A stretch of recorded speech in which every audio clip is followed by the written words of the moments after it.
الكأس الغالية من بين يدي صاحب السمو الملكي الأمير مولاي رشيد. هنا في نقاش مع ابراهيم البسغودي.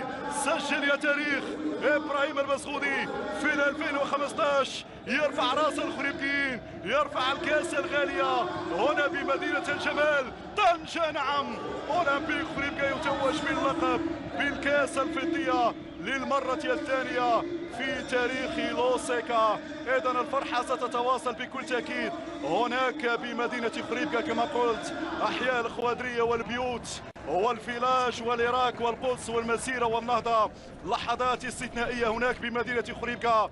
خريبكا تستحق اللقب بعد المسار الجميل والفتح الرباطي. نقول لك هارد لك، بركاتك يا العجلاني، بركاتك يا العجلاني جات بالكاس، بركاتك يا الفنان يا المبدع ابراهيم البسغودي. التاريخ سيسجل.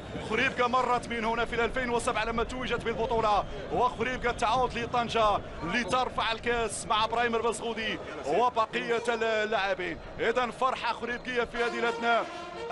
بالمقابل هنا الصور تاتي بمغادرة صاحب السمو الملكي الامير مولاي رشيد لمدينة طنجة. اذا بهذه الفرحة هنا بطنجة والفرحة هناك بخريبكا، اودعكم على امل لقاء بكم في فرصة قادمة بحول الله تعالى. والكلمة تعود مرة اخرى للزميل ماجد الشجعي في الاستوديو التحليلي. الى اللقاء.